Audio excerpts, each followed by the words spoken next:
Okay, तो लक्ष द्या इकडे. आता बघा, न्यूटन्स थर्ड लॉ किंवा लॉज ऑफ ऍक्शन किंवा रिॲक्शन असा तो लॉ आहे. आतापर्यंत आपण 2 लॉज बघितले होते. पहिला लॉ कोणाबद्दल आहे? इनर्शिया. ठीक आहे. दुसरा लॉ कोणाबद्दल आहे? मोमेंटम. ठीक आहे ना. आणि थर्ड लॉ कोणाबद्दल आहे? ऍक्शन आणि रिॲक्शन. ठीक आहे.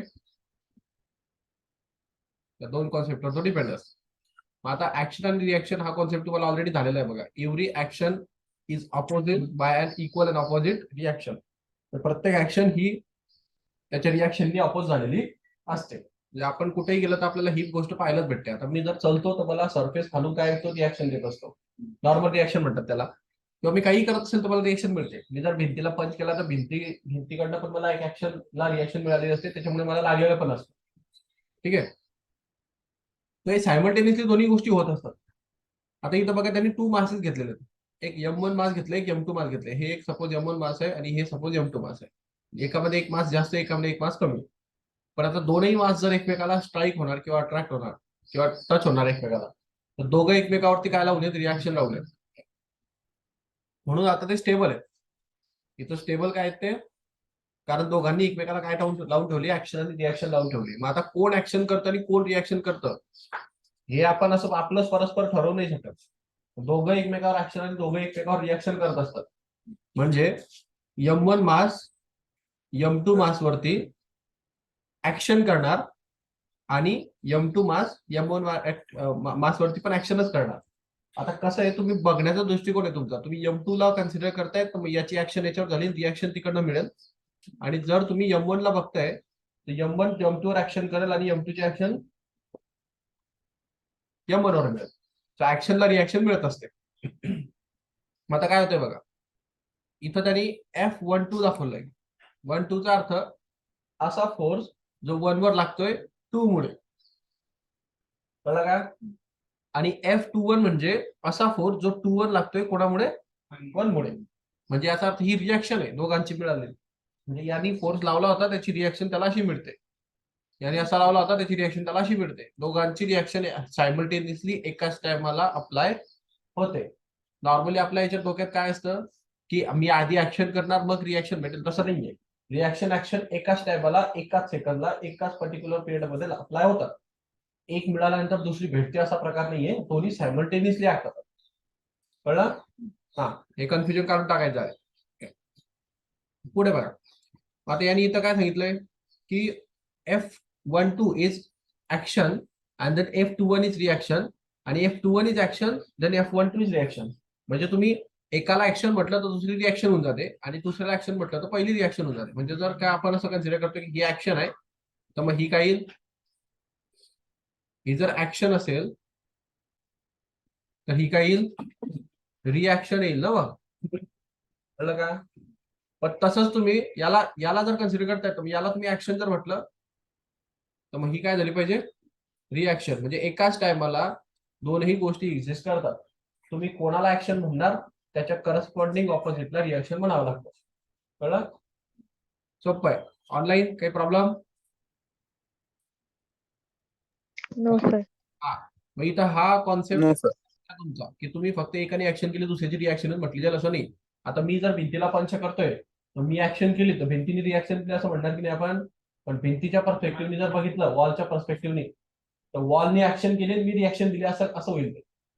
पर्स्पेक्टिव्ह मॅटर करतो. तुम्ही कोणाला कम्पेअर करताय कोणासोबत. ठीक आहे. पुढे बघा, न्यूमेरिकल ऍप्लिकेशन मध्ये आता तुम्हाला हे तर माहितीच असेल की हे रिॲक्शन ऍक्शन एकमेकाच्या काय असतात? ऑपोजिट असतात. इक्वल असतात पण ऑपोजिट डायरेक्शनला असतात म्हणून मायनस व्हॅल्यू येते. आता याचे फिजिकल ऍप्लिकेशन बघा, हे तुम्हाला 9th ला पण झालेलं आहे म्हणून याच्यावर जास्त वेळ खर्च नाही करत आणि व्हिडिओ पण दाखवून झालेला आहे पूर्ण. आता पहिलं ऍप्लिकेशन बघा, त्यांनी हे दिलंय. When we push any block in the forward direction then block pushes us in the backward direction with an equal and opposite force. आपण एक ब्लॉकला जर का ढकलतोय तर ब्लॉक अचानकच एकदम फास्ट स्पीडने ढकलला जातो, अशातला काही भाग आहे का? सुरुवातीला तो ढकलला जात नाही ना. मग तो काय करतो? आता हा मोबाईल आहे, याला मी एक फोर्स लावलेला आहे फोर्स, पण तो ढकलला नाही जाते. याचा अर्थ माझ्या फोर्सला एक काउंटर फोर्स लागलेला आहे, तो फ्रिक्शनमुळे लागलाय. कशामुळे लागलाय? फ्रिक्शनमुळे. तर ठीक आहे सगळं, पण काउंटर फोर्स आहे की नाही? मग हे ऍक्शनला रिॲक्शन झालेली असते. पण मी जर ऍक्शन देतोय तर माझा फोर्स जर वाढला तर तशी रिॲक्शन पण तिकडनं मिळत असते. म्हणजे काउंटर फोर्स मला भेटतच असतो. कळलं का? तर हा रूल आहे तो, की आपण एक ब्लॉकला पुढे ढकलणार तर तो ब्लॉक पण आपल्यावरती एक काउंटर फोर्स लावत असतो. ठीक आहे. आणि जेव्हा तो रेस्ट मध्ये येतो तेव्हा दोन्ही फोर्सेस इक्वल असतात. असं असतं. पुढची कंडिशन. आता हे फोर्सचं एक्झाम्पल दिलं बघा तरी. A horse pulls the rod attached to the cart in the forward direction and the tension of the rod pulls the cart in the backward direction. आता बघा, ते हॉर्स कार्ट बघितलं असेल ना तुम्ही, बुलक कार्ट सारखं असतं असं. हॉर्सचं कार्ट ते घोडागाडी. हा. मग हा समजा इथं हॉर्स आहे समजा असं पूर्ण. ठीक आहे. हे कार्ट आहे समजा असे. आणि इथून ते पुढे ते हे असतात बघा, ते टेन्शन असतं ते दोरीचं लावलेलं. आणि या टेन्शनला पुढे तो हॉर्स लावलेला असतो असा. बरोबर की नाही? आता हा जो फोर्स याच्यावरती, हा फोर्स अप्लाय करतो ना याच्यावरती, तेवढंच टेन्शन हे बॅकवर्ड डायरेक्शनला ओढत असतं. त्याला टेन्शन असतं ना स्ट्रिंग मध्ये, दोन्ही बाजूला ऍक्ट होतं ते. हा टेन्शन इकडे पण ऍक्ट होईल आणि इकडे पण ऍक्ट होईल. इकडचं टेन्शन कोण ऍक्ट होलंय? या कार्टने ऍक्ट केलंय ते. कोणी? कार्ट. त्याचं तेच म्हणणं आहे की हा एक रेजिस्टन्स रिॲक्शन फोर्स आहे. तोपर्यंत हे टेन्शन ऍक्ट होत नाही जोपर्यंत हा फोर्स ओढत नाही. झटका म्हणजे घोडा ओढायला लागल्यानंतरच ते टेन्शन क्रिएट होतं. एक दोरी ओढली जाते तोपर्यंत ते स्लॅग असते. मग ऍक्शन रिॲक्शन व्हायला लागतं ते. कळलं? आता हे खूपच बेसिक एक्झाम्पल आहेत, पुढे पण आहेत बघा. हे एक्झाम्पल दिलं तरी अर्थचं. अर्थ pulls the body on the surface in vertical downward direction. The body pulls the earth in with the same force in vertical upward direction. म्हणजे काय होतं, जर आपण आता आपली बॉडी येतं बरोबर, आपण सरफेसवरती उभं आहे. माझी बॉडी सरफेसवरती आहे, पण मग अर्थच्या सरफेसवरती भले मी असलो तर मला अर्थ काय करते, ग्रॅव्हिटेशनली कुठं ओढते? सेंटरकडे. कोणाकडे ओढते? सेंटरकडे ना. इथं सेंटर आहे. पण मग मी सेंटरकडे चाललोय का? मी अर्थ स्टेबल आहे की नाही सरफेसवरती? याचा अर्थ हा जो सरफेस आहे यानी मला एक्झॅक्ट काउंटर फोर्स कुठं लावलेला असेल? वरती लावलेला असेल ना काउंटर फोर्स ग्रॅव्हिटेशनला. म्हणून मग तुम्ही काय म्हणतात, तुम्ही नॉर्मली फिगर बघितले असतील बघा, त्याच्यामध्ये हे नॉर्मल रिएक्शन हे कोणा एवढी असते? एमजी एवढी असते असं दाखवायचं. एमजी एवढी नॉर्मल रिएक्शन का? कारण तुम्ही सरफेसवरती सध्याला आहात. जर एमजी मोठा झाला नॉर्मल रिएक्शन पेक्षा, याचा अर्थ तुम्ही जमिनीत घसणार. कळलं? आणि जर तुमची नॉर्मल रिएक्शन जास्त झाली एमजी पेक्षा तर तुम्ही वर होणार. पण नॉर्मल रिएक्शन एमजी पेक्षा जास्त होत नाही. त्या ऍक्शनला रिएक्शन असते, ते हमेशा इक्वल असते. कळलं का? हा पॉईंट महत्वाचा आहे. मग इथं तो तेच म्हणतोय की अर्थ सुद्धा तुम्हाला एक नॉर्मल रिॲक्शन लावायला लागली सरफेस वरून, म्हणून तुम्ही तिथं सरफेसला स्टेबल आहात.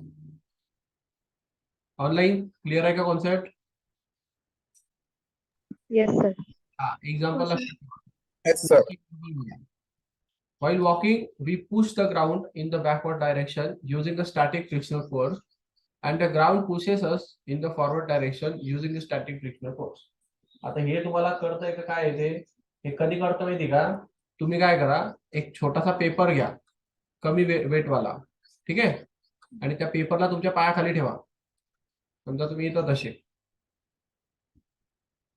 आता हे तुम्ही इथं तुमच्या पायाखाली एक पेपरचा तुकडा ठेवा असा, त्याच्यावरती उभे राहा आणि पुढचं पाऊल टाकताना पेपरच्या बाहेर टाका.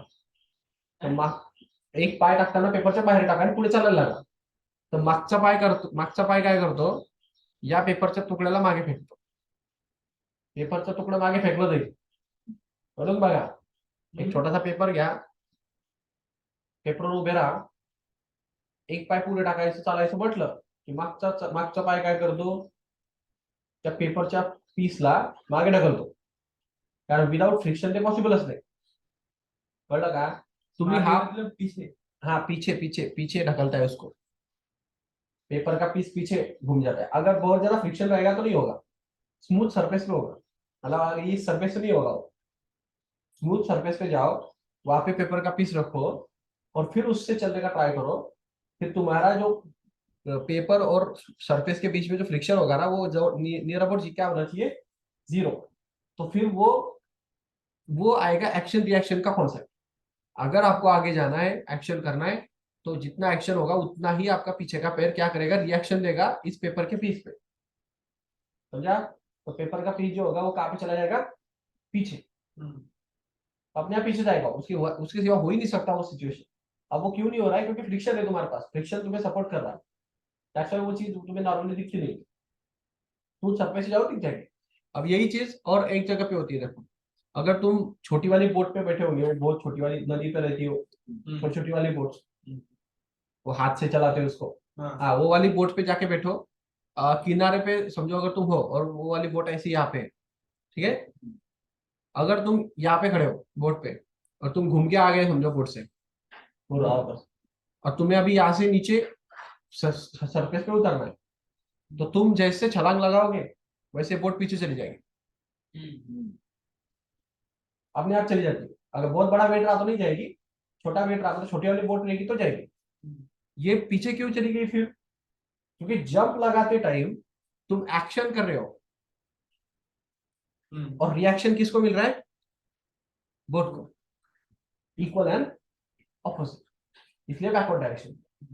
समझ गए? तो ये फिनोमेना ना हर जगह पे दिखने को मिलता है, तो बस देखने का नजरिया होना चाहिए और क्वेश्चन वहां से बन जाएगा। ठीक है, ऑनलाइन क्लियर आहे का एग्जाम्पल? Yes, sir. येस. असं होतं, तुम्ही बघा कुठेतरी जाऊन तुम्हाला दिसेलच ते. सो तसंच हे एक्झाम्पल पण आहे, ते मी आता सांगत होते. आता हे पुढचं एक्झाम्पल आहे बघा. When a person sitting on the horse whip, the horse and the horse suddenly accelerate. The saddle on the back of the horse pushes the person in the forward direction using a static friction force, and the person pushes in the saddle in the backward direction using a static friction force. मतलब वो क्या बोलते हैं उसको, घोड़े पे बैठे क्या कभी बैठे क्या? हाँ, तो घोड़ा जो रहता है ना, उसके मतलब उस पे हम डायरेक्टली नहीं बैठते, जो एक्सपर्ट रहते हैं वो डायरेक्टली बैठ जाते हैं उस पे, लेकिन हम लोगों को, नए लोगों को बैठाने के लिए ना उसके ऊपर एक सीट जैसा रहता है ऐसा, देखा है क्या? हाँ, उसको सैडल बोलते हैं, वो सीट जैसा रहता है उसके शरीर पे ऐसा, है ना? हाँ, उसके ऊपर बैठा थे तुम, तो ये ऐसे बेल्ट से बंधा हुआ रहता है घोड़े को, है कि नहीं? तो इसको बोलते हैं सैडल, वो सैडल रहता है। अब होता क्या है, घोड़ा अचानक से अगर आगे चला जाए, मतलब एक्सीलरेट हो जाए, तो फिर नीचे का पार्ट तो आगे चला जाता है, बराबर है ये? तो फिर ये नीचे पीछे ऐसा थोड़ा एक्सटेंशन पोर्शन रहता है उसका, सैडल को पीछे थोड़ा एक्सटेंशन रहता है, आगे थोड़ा कम रहता है, मतलब इतना बड़ा नहीं रहता, आगे छोटा रहता है ऐसे, ठीक है? तो ये पीछे एक्सटेंशन क्यों होता है, क्योंकि जो तुम्हारा वेट है अभी, तुम्हारा जो भी फोर्स है, ये घोड़ा अगर आगे चला जाएगा तो तुम्हारा जो बॉडी है वो इसको किस तरफ पुश करेगा, पीछे पुश करेगा ना इसे, किसकी वजह से, इनर्शिया की वजह से, समझ गए? और ये जो पुश हो रहा है इधर, ये इस पे लग रहा है कि नहीं फोर्स, इसको काउंटर बैलेंस करने के लिए फिर ये सैडल है। अगर तुम ये सैडल नहीं लगाओगे यहाँ पे, तो फिर तुम नीचे गिर जाओगे, जो घोड़ा अचानक से पूरे आगे चला जाएगा, तुम वही के वही रह जाओगे। ऐसा होता है बहुत बार, जिन्होंने घोड़ा चलाया बिना खोगिर का, जैसे मैंने चला के देखा है, मैं भी गिरा हूँ, तो इसलिए मैं वो बात बता रहा हूँ कि वो आदमी इतना मतलब बहुत बकवास तरीके से नीचे गिरता है। तो क्या हो जाता है, घोड़ा अचानक से भाग जाता है और हमारा इनर्शिया हमें वहीं पे रोक के रखता है, तो उससे क्या हो जाता है, और उसके बाल जो रहते हैं ना वो बहुत स्मूथ रहते हैं, तो फ्रिक्शन भी क्रिएट नहीं कर पाते हो पूरी बॉडी में, और हमारे हाथ में सिर्फ वो रस्सी रहती है उसके सामने वाली छोटी सी, मतलब पूरा प्लेन रहा घोड़ा, तो फिर क्या हो जाता है, हम पीछे पीछे आते आते आते पूरा घिस जाते रहते हैं नीचे, और घोड़ा आगे चला जाता है, भाग जाता है। बहुत फास्ट चला तो, अगर स्लो चला तो कोई प्रॉब्लम नहीं है, लेकिन घोड़े का प्रॉब्लम क्या रहता है, उसको अगर वो घबरा गया तो फिर वो बहुत फास्ट चला जाता है। तो जब मैं सीख रहा, मतलब हमारे हॉस्टल में था घोड़ा, हॉर्स राइडिंग, तो उस वक्त जब मैं सीख रहा था, उसने किसी ने उसको पीछे से लगा दिया, मतलब वो गाड़ी जैसा, तो फिर वो भाग गया, मैं नीचे गिर गया। तब से जाके मैं बिना बैठा ही नहीं फिर। वो मेरा लास्ट राइड था। तो ये जो सैडल रहता है पीछे का, वो सैडल इसलिए रहता है कि अगर तुम पीछे आने लगो तो वो सैडल तुम्हें आगे पुश कर देगा, तो ये एक्शन को रिएक्शन दे रहा है, एक्शन हो रहा था आगे, तो सैडल पीछे से रिएक्शन दे रहा है तुम्हें कि भाई तुम आगे चलो अभी, नहीं तो फिर तुम नीचे गिर जाओगे, समझेगा? तो इसलिए वो सैडल लगाया जाता है, नहीं तो फिर वो उसको व्हीप बोलते हैं। ठीक है, ये भी चीज उसी से आती है फिर, static friction force. Static friction force इसलिए क्योंकि आप अभी फिलहाल स्टैटिक में हो, तो दैट्स व्हाई आपके उसमें कुछ तो फ्रिक्शन होता है, वो आपको हिलने नहीं देता है, फिर यहाँ से आगे की चीज निकल जाती है, आप वहीं पे वही रुक जाते हैं। इनर्शिया बोल सकते हैं आप इसको, स्टैटिक फ्रिक्शन फोर्स को बेसिकली। ठीक है, तो ऐसे एग्जांपल्स होते हैं आपकी जिंदगी में, हमेशा होते रहेंगे। तो ये सारी चीजें किस पे डिपेंड है? थर्ड लॉ पे, एक्शन रिएक्शन एक्शन रिएक्शन। अब लीनियर मोमेंटम देखो, ये तो पढ़ चुके हैं हम पहले भी, है कि नहीं? मास इंटू वेलोसिटी का प्रोडक्ट होता है मोमेंटम वगैरह। इसका अब उसने थोड़ा सा एक्सप्लेनेशन भी दिया इधर, कि फोर्स का फॉर्मूला निकाला, फिर मास इंटू एक्सेलरेशन, फिर वहाँ पे उसने बताया कि मोमेंटम कैसा रहता है, समझो कांस्टेंट रहता है। तो फाइनल मोमेंटम और इनिशियल मोमेंटम में क्या रहता है? जीरो रहता है, समझो। तो यहाँ पे ये बात कर रहा है कॉन्जर्वेशन ऑफ लीनियर मोमेंटम की, ये बहुत इंपॉर्टेंट चीज है, देखो ये इस थर्ड लॉ के सबसे इंपॉर्टेंट चीज है। मोमेंटम जो होता है लीनियर वाला, वो हमेशा क्या रहता है? कॉन्जर्ट होता है। कॉन्जर्ट का मतलब क्या होता है? चेंज नहीं होगा। हाँ, मतलब जैसे एनर्जी के बारे में बोलते हो तुम इस चीज को, एनर्जी के बारे में ये है, क्या है energy? Energy can not be created, can not be destroyed, it convert one form into another form. तो ये जो तुम बोलते हो कि एनर्जी कभी क्रिएट नहीं होता है, कभी खत्म नहीं होता है, बस ट्रांसफर होते रहता है, वही ये कॉन्जर्वेशन जो वर्ड होता है ना, वो उसी कॉन्सेप्ट के लिए यूज किया जाता है। उसको बोलते हैं law of conservation of energy. वैसे ये है law of conservation of linear momentum, समझा? तो बेसिकली ये भी क्या बोलेगा कि मोमेंटम जो है वो कभी खत्म नहीं होगा, कभी क्रिएट भी नहीं होगा, वो बस ट्रांसफर होते रहेगा। ट्रांसफर होते रहेगा, हाँ, मतलब एक जगह से दूसरी जगह पे ट्रांसफर होते रहता है। अब तुम्हें अगर ये बहुत अच्छा एग्जांपल चाहिए इसका, तो सबसे अच्छा एग्जांपल उसका कैरम में देखने को मिलता है। कैरम खेले कभी? हाँ, तो समझ लो ये कैरम का बोर्ड है, यहाँ पे स्ट्राइकर है तुम्हारे पास। और ये कुछ तो भी उसमें से जो वो होती है, वो छोटी छोटी होती है, स्ट्राइकर थोड़ा बड़ा रहता है। ठीक है, ऐसी कुछ तो भी होती है ये। तो अगर तुमने समझो, लेट्स अज्यूम जिस स्ट्राइकर को स्ट्राइक कर दिया ऐसे, ठीक है, स्ट्राइकर से स्ट्राइक कर दिया इसको। अब स्ट्राइकर को स्ट्राइक करने से क्या हो गया? स्ट्राइकर का खुद का कुछ तो भी मास था या नहीं था? मास था, और आपने उसको क्या प्रोवाइड किया? वेलोसिटी। तो हम इसको v1 बोल देते, ठीक है। तो ये हो गया इनिशियल मोमेंटम उसके अंदर जो बिल्ड हुआ। अब ये स्ट्राइकर के अंदर कितना मोमेंटम है? यम v1 इतना मोमेंटम है। अब ये मोमेंटम जाके इसको स्ट्राइक करेगा। तो अब दिक्कत क्या है? अब आपको लगता है कि पूरा मोमेंटम उस पे पास कर देगा, ऐसा नहीं होता है। तो स्ट्राइकर वहां पे जाके रुक जाता है क्या? इसको स्ट्राइक करने के बाद वो स्ट्राइकर इधर आ जाता है, तो उसमें कुछ ना कुछ तो मोमेंटम बचा हुआ है, तभी जाके तो हिल रहा है, नहीं तो क्यों हिलता था? अगर वो डायरेक्ट उसकी जगह पे जाके बैठ गया, तो फिर हम बोलेंगे पूरा का पूरा मोमेंटम ट्रांसफर हो गया। पूरा का पूरा नहीं होता है कभी, वो कुछ वो स्ट्राइक करके इधर उधर भागने लग जाता है स्ट्राइकर। तो मतलब क्या हुआ? कुछ मोमेंटम उसने, अभी ये वैल्यूज भी ना समझते हुए नंबर्स में समझते हैं, वो ज्यादा जल्दी हो जाएगा। समझो इसके पास 100 इतना मोमेंटम था। कितना था? 100। इसने इसको कुछ तो मोमेंटम दे दिया, समझो इसको 90 मोमेंटम दे दिया, 10 उसके पास रह गया, तो इसलिए वो इधर भाग गया। समझ गए? अब इसके पास कितना मोमेंटम आया? 90। अब ये जाके समझो इसको ट्राई करेगा, इसने इसको स्ट्राइक करने के बाद ये भी वहां पे रुक नहीं जाता है, ये भी पूरा का पूरा घूमते हैं वो सारी सारी गोलियां। तो ये इसने समझो इसको 70 दे दिया, तो ये स्ट्राइक होने के बाद ऐसे यहाँ पे चला गया। ठीक है, ये वाली कहाँ पे चलेगी? इस तरफ स्ट्राइक होके, और ये वाला जो गया वो आगे जाएगा। तो ये आगे 70 लेके जाएगा, 70 लेके जाएगा ना। और इसके पास कितनी बची? 20। ये 20 इसको जाके स्ट्राइक करेगा। तो लेट्स अज्यूम इसने पूरी पूरी 20 इसको दे दी, और ये 20 लेके पूरा भाग गया। समझ गए? 20 का 20 मोमेंटम उसको क्या हो गया? ट्रांसफर हो गया। अब क्या हो रहा है? ये जो 70 वाला था, इसने पूरा ये इसको स्ट्राइक होगा, या आगे वाले को स्ट्राइक होगा, तो यहाँ पे चला गया, और ये गोटी यहाँ पे चली गई। इसके पास समझो 30 मोमेंटम आ गया, जो उसके पास 30 बचा था, और इसके पास समझो 40 इसके पास चला गया। तो अब तुम पूरे बैलेंस शीट करो, पूरा अभी ये मोशन यहाँ पे खत्म हो जाएगा, सब अभी रुक गए। ये यहाँ पे जाके रेस्ट में आ गया, बराबर है। ये यहाँ पे जाके रेस्ट में आ गया, ये यहाँ पे जाके रेस्ट में आ गया, और ये यहाँ पे जाके रेस्ट में आ गया। और बस सब सब अभी रुक गए, रुक गए कि नहीं? तो अब मतलब पूरा बैलेंस शीट करने के लिए हम रेडी है। अब तुम रेडी, बैलेंस शीट करो। देखो सब में मोमेंटम कैसे बटाए, इसका 30, इसका 40, लास्ट वाले देखो, हाँ शुरुआत वाले नहीं अभी, लास्ट कंडीशन, लास्ट में ये हिला था, फिर ये घूम रहा है 40 से, ये रेस में आ गया 20 से, और फिर बाकी जो है वो तो जा ही रहे थे, और फिर ये जो स्ट्राइक करता है उसके पास खुद का 10 था, वो आके रेस में आ गया। बाकी सब तो एक जगह एक दूसरे की जगह पे चले गए।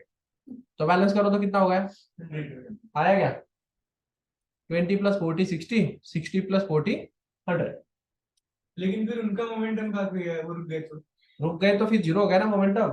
तो इतना मोमेंटम उन्होंने तो यूज कर कंजर्व लिया ना। होना चाहिए ना। हाँ? मतलब जितना उतना रहना चाहिए ना, मोमेंटम रहना चाहिए। हाँ ना? फिर वो चला काम क्या है? तो चला कहाँ पे जाता है, फ्रिक्शन उसको खा जाता है नीचे का। कैरम की गोटियां फ्रिक्शन फ्रिक्शन रहता है ना नीचे, तो उसको रिड्यूस करके धीरे धीरे धीरे धीरे जीरो कर देता है। लेकिन हम फाइनल सिचुएशन को देख रहे हैं, तो फाइनल सिचुएशन का जो भी तुम्हारे पास मोमेंटम मिला था, कोई भी सिचुएशन में तुम देखो, तो उसके जो भी फाइनल पॉइंट आएंगे, वो सारे मोमेंटम जो शुरुआत में स्टार्ट हुए थे उतने ही रहते हैं। तो ये बोलता है law of conservation of momentum. Momentum कभी भी कहीं पे गायब नहीं हो जाता, वो कहीं ना कहीं ट्रांसफर होते रहता है। जैसे जैसे अगर आपका बॉडी रुक गई है तो वो फ्रिक्शन में कन्वर्ट हो गया, समझ गए? तो ये एनर्जी के जैसा है, बेसिकली आप एनर्जी बोल लो उसको, ठीक है? तो यहाँ पे वो बोल रहा है कि आपका जो मोमेंटम है वो कैसे रहता है, हमेशा कांस्टेंट रहता है। तो फिर इसका मतलब हो गया कि इनिशियल और फाइनल का मोमेंटम हमेशा क्या रहेगा, इक्वल। ये बताने की जरूरत नहीं है, कभी पूछा नहीं जाता हो। और और मतलब कोई बड़ी है बात है भी नहीं इसमें। Force is equal to mass into acceleration. Acceleration क्या होता है, change in velocity upon time, बराबर है ना? तो वेलोसिटी अपॉन टाइम हो गया। इसमें से आपने मास को डेरिवेशन के अंदर डाल दिया, मास को अंदर डालने के बाद क्या हो जाएगा, मास इंटू वेलोसिटी मिल जाएगा। मास इंटू वेलोसिटी मतलब क्या होता है, मोमेंटम। तो मैं ये v की जगह पे क्या पुट कर दूंगा, p। तो फिर इससे क्या मिला मुझे, rate of change of momentum is equal to force. ये तो हमने पहले ही पता करके रखा है, कौन से रूल से, सेकंड न्यूटन के लॉ का स्टेटमेंट है। क्या स्टेटमेंट है उसका, rate of change of momentum with respect to time is called as force. तो स्टेटमेंट से आया। अब ये बोल रहा है कि भाई जो टोटल फोर्स लगाया हमने वो कितना रहेगा, नेट फोर्स हमेशा क्या रहता है, नेट वाला, ठीक है? तो नेट वाला फोर्स हमेशा क्या रहता है, जीरो। तो ये भी नेट फोर्स आएगा कुछ ना कुछ तो नेट फोर्स क्या आएगा, हमेशा जीरो आएगा। तो बेसिकली आपको क्या चीज पता चली कि rate of change of momentum हमेशा फाइनल होके क्या आएगा, जीरो आएगा। तो कोई चेंज नहीं आएगा। तो चेंज नहीं आएगा मतलब वो कांस्टेंट है, चेंज नहीं आएगा मतलब वो कांस्टेंट है, समझे? तो फिर यहाँ से हमें प्रूफ मिल जाता है कि हमारा लॉ जो है वो मैथमेटिकली भी करेक्ट है। फिर फिजिकल एप्लीकेशन इसके सबसे बेहतर और सबसे अच्छा एग्जांपल रिकॉइल ऑफ गन होता है। मैंने पिछले टाइम इसके बारे में डिस्कस किया है कि गन का जो मास रहता है वो ज्यादा रहता है, बुलेट का मास कम रहता है। वाई गन का मास ज्यादा रखना पड़ता है क्योंकि बुलेट जब फायर होता है तो वो जितना मोमेंटम आगे देगा बुलेट को, उतना ही मोमेंटम वापस से गन को मिलेगा। तो गन को जो मोमेंटम मिलेगा, जैसे ये गन का है, जितना मोमेंटम समझो आगे मिल रहा है उतना ही मोमेंटम पीछे मिलना चाहिए।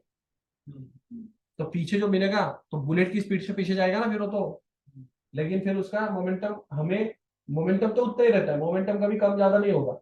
लेकिन अगर हमें इफेक्ट उसका कम करना है तो हम क्या करेंगे, उसके मास को बढ़ा देंगे तो वेलोसिटी अपने आप घट जाएगी। मतलब बेसिकली तुम्हें मोमेंटम कितना चाहिए, 100 चाहिए ना, इधर 100 मोमेंटम मिल रहा है ना। तो अभी फिलहाल क्या है, तुम्हारा मास कम होने की वजह से वेलोसिटी बढ़ जाएगी ना।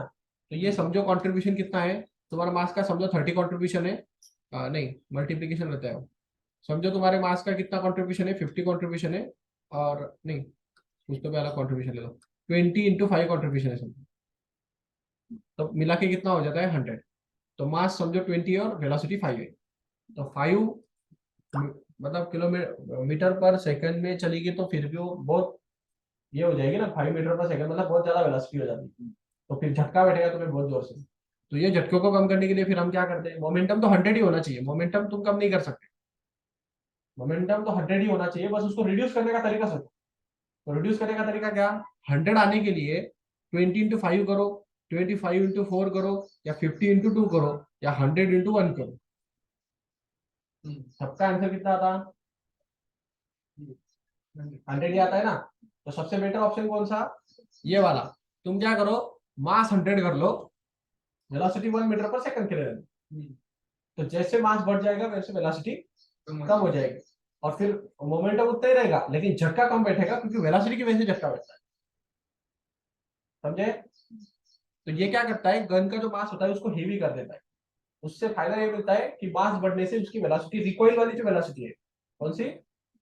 रिकॉइल वाली, बुलेट की नहीं। बुलेट तो आगे चला गया, उसके बाद में जो वेलोसिटी मिला था तुम्हें पीछे, उसने एक्शन को रिएक्शन दिया था, और रिएक्शन वाली वेलोसिटी को कम करने के लिए वेट बढ़ाना पड़ेगा। दैट्स व्हाई गन बहुत ज्यादा हेवी होता है। वो हेवी रखने के पीछे ये रीजन होता है उसका। अगर वो जितना हेवी रहेगा उतना बुलेट दूर जाता है।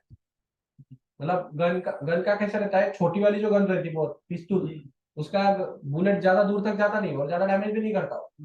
लेकिन अगर बहुत हेवी गन है तो वो जो अगर फायर करेगी तो तोड़ के आगे चली जाती है। मतलब बड़ी बड़ी वाली गन्स, तो बहुत बड़ी वाली जो गन रहती है ना, उससे अगर एक फायर करोगे तो 2-4 आदमी मर जाएंगे उसके सामने अगर आ गए, पार होके चली जाती हो 4-5 लोगों को। तो क्या ज्यादा रहता है उसमें, मोमेंटम ज्यादा रहता है, और ज्यादा मोमेंटम की वजह से रिकॉइल ज्यादा होता है ना, तो दैट्स व्हाई उसका वेट ज्यादा रहता है।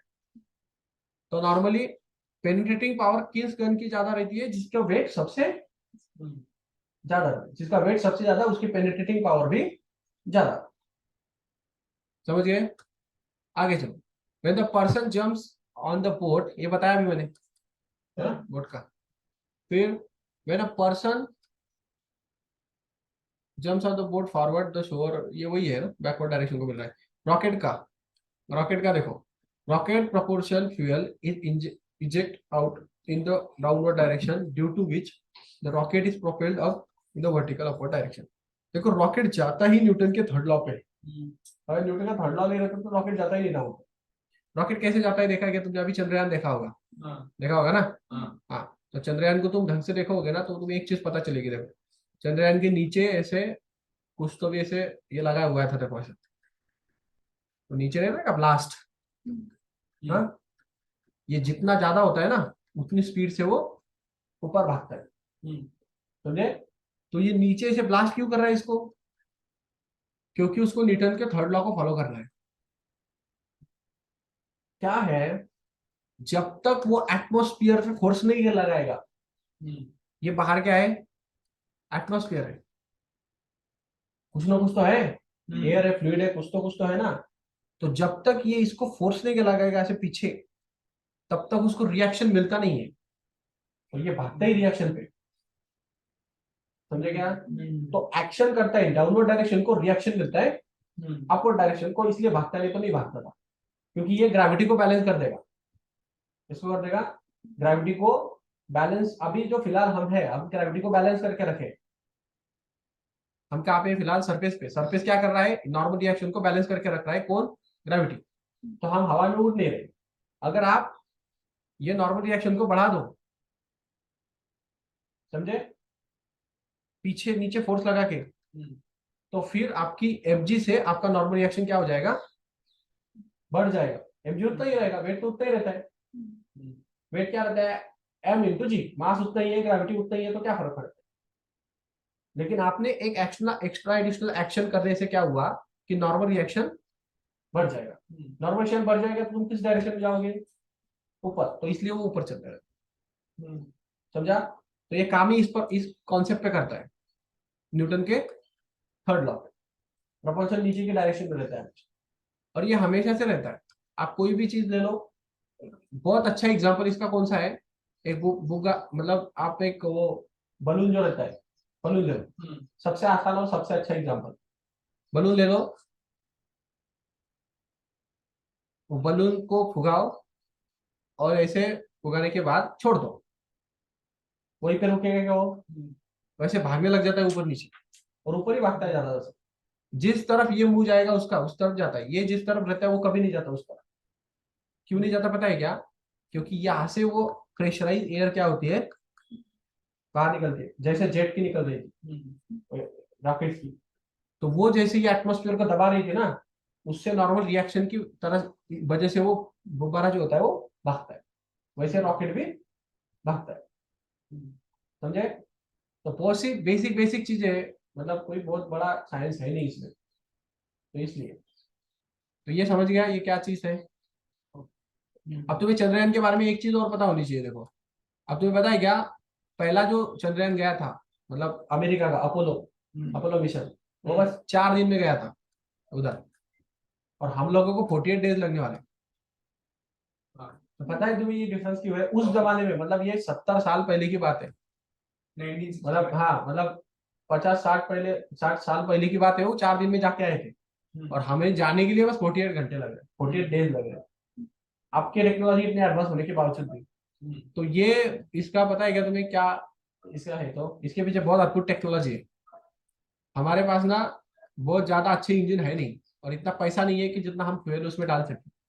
तो इन्होंने मार्स पे भेजा और मून पे भेजा, तो ये टेक्नोलॉजी पूरे वर्ल्ड अभी यूज करता है, इंडिया ने डेवलप की। तो उन्होंने क्या किया, उस मार्स मिशन में अर्थ का ऑर्बिट जो रहता है ना, ये अर्थ है समझो, तो अर्थ के ऑर्बिट में वो मून जैसे घूमते रहता है।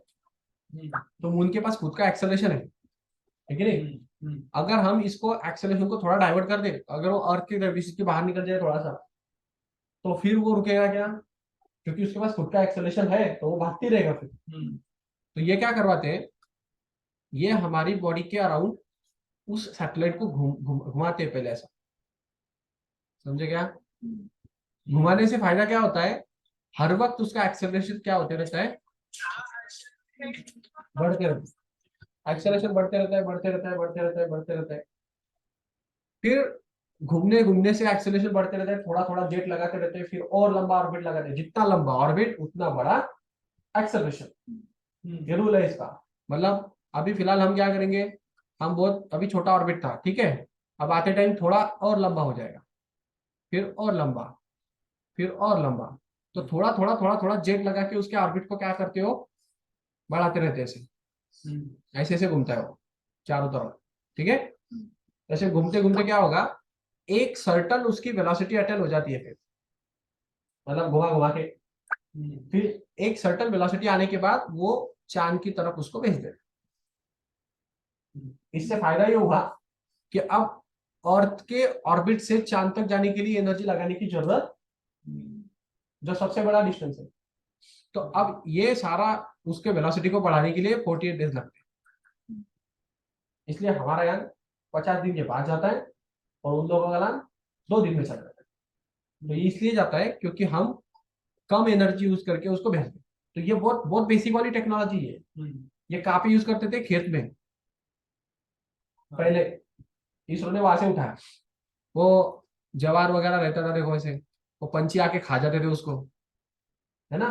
तो एक मचान नाम की चीज रहती है खेत में, ऐसे ऊपर ऐसे लकड़ियों पे वो खड़ा रहता है ऐसा किसान, और वो ऐसे गोफन नाम की एक चीज रहती है, ऐसे रस्सी रहती है उसके अंदर, ऐसे 2 रस्सी रहती है, और इस यहाँ पे वो पत्थर रखता है, पत्थर रखता है ना, और ऐसे घुमाता है इसको गोल गोल गोल गोल राउंड, ऐसे ऐसे ऐसे ऐसे, और फिर घुमा के एक जगह पे छोड़ देता है, तो वो बहुत दूर तक जाता है फिर पत्थर।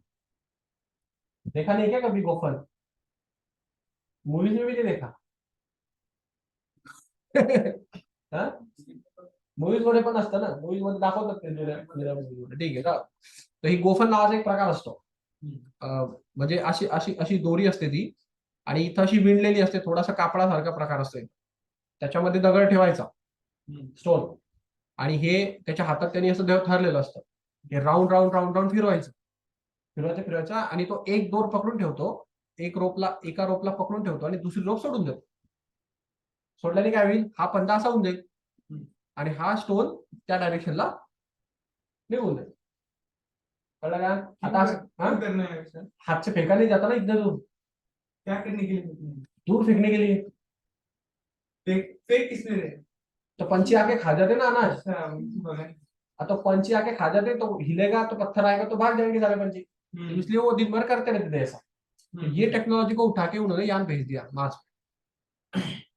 तो बहुत अच्छी टेक्नोलॉजी, तो हम इंडियन पहचाने ही जाते जुगाड़ के लिए, ठीक है। तो इसलिए तुम्हें भी वो सीखना ही पड़ेगा, तुम्हारे पास भी कोई ऑप्शन नहीं है, जुगाड़ तो तुम्हें आना ही चाहिए, ठीक है। तो देखो ये यहाँ पे गन दिखाया है, टॉपिक पे आ जाते हैं हमारे। तो कॉन्जर्वेशन यहाँ पे मिल रहा है, देखो ये अगर इतना फोर मोमेंटम इसको लगाएगा उतना ही मोमेंटम इसके बैकवर्ड डायरेक्शन को भी मिल जाता है। दैट्स वाई हमें ये वेटेड रखना पड़ता है, बहुत ज्यादा एक्सटेंशन रखना पड़ता है इसको, और बहुत ज्यादा हेवी भी रखना पड़ता है, मेटेलिक पार्ट यूज करना पड़ता है। नहीं तो फिर हम थर्माकोल का, फाइबर का कुछ भी यूज कर लेते थे, लेकिन हमको ऐसा नहीं कर सकते, हमें वेटेड ही रखना पड़ेगा। अगर हमने इसको थर्माकोल का या फाइबर का कर लिया तो फिर हम भी पीछे जाएंगे बहुत से झटका बैठ के। तो यहाँ पे देखो बुलेट का कैलकुलेशन को समझो। बुलेट का हमने क्या लिया, गन के मास को mg लिया, बुलेट के मास को एम भी लिया, ठीक है।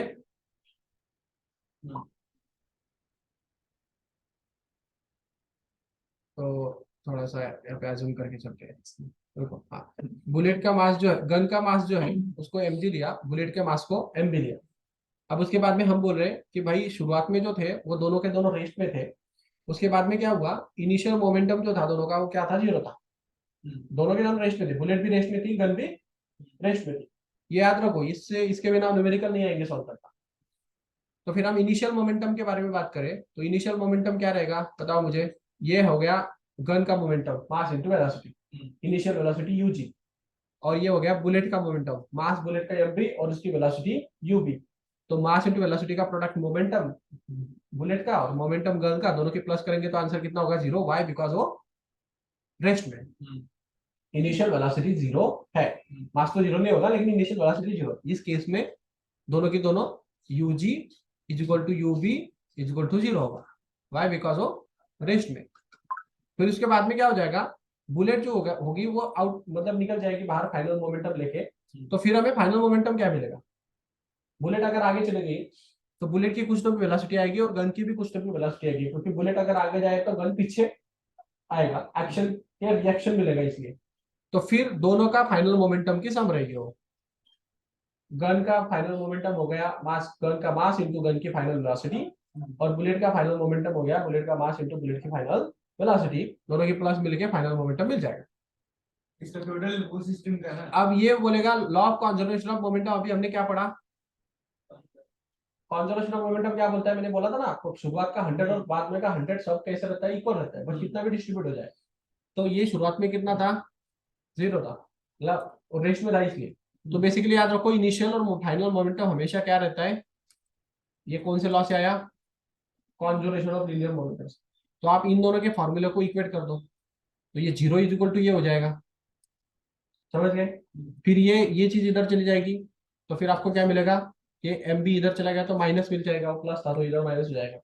फिर यहाँ से हमें हमेशा क्या निकालना होता है, गन की वेलोसिटी, गन पीछे कितनी वेलोसिटी से आ रहा है, इसको बोलते हैं रिकॉइल वेलोसिटी ऑफ गन। क्या बोलते हैं, हाँ। तो वो कैसे मिल जाएगा, बहुत आसान है, ये चाहिए ना तुम्हें, तो एम जी को उधर डिवाइड कर लो, दैट्स इट,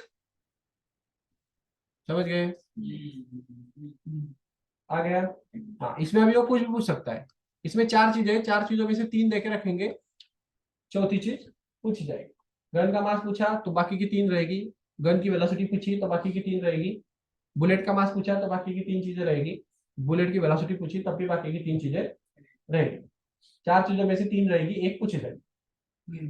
तो फॉर्मूले में डालना, वो जो चाहिए उसको एक बाजू में लेके निकालना, समझ गए। ऑनलाइन कोई डाउट है इसमें अभी, नो सर। चलो। गन रिकॉइल अपोजिट, ये तो पता है तुम्हें, greater the mass of the bullet mb, velocity of bullet vb greater is the